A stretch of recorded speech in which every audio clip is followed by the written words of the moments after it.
All right, so on my 1974 Lincoln Mark IV, I'm having a little bit of trouble with my fuel gauge, right? It's no matter how much gas is in it, it's always reading between empty and a half tank of gas. So I'm trying to decide if it's the internal circuitry for the fuel gauge itself, or if it's the sending unit that's bad. So we're gonna troubleshoot that today.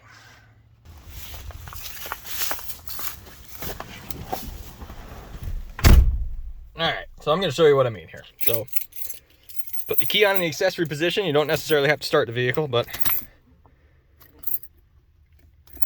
see the gas gauge comes up.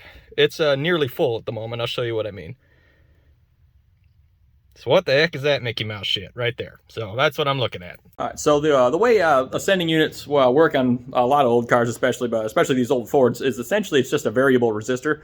Like, it depends on how much resistance is actually in the circuit itself as to determine the position of the fuel gauge. So what we're going to do is we're actually going to jump out the we're going to remove the connector from the fuel sending unit and jump it out. Just put a wire in between both. All right, so in order to jump that out, we're going to need to make a little tool, and it's pretty easy to do. It's just I had a random piece of wire that I had from after I was wiring in a stereo, and I went to the hardware store and got a couple little alligator clips, like for test leads. And all you do is just crimp the ends on, just like that. No big deal. It's pretty easy to do.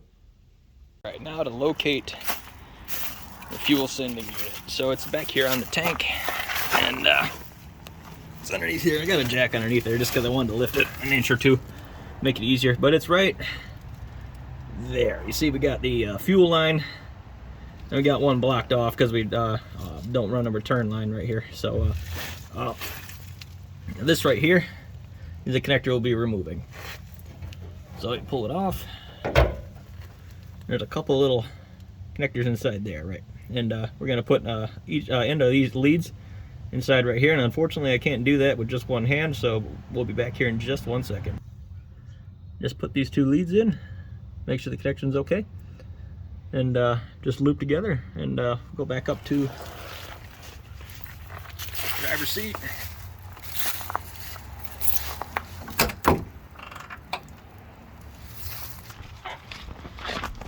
Go back to fuel gauge here, put the key back in the ignition, put the accessory position. Checked out the gas gauge. Oh, look at that. So our gauge circuitry is just fine, and we determined that it is in fact the sending unit itself.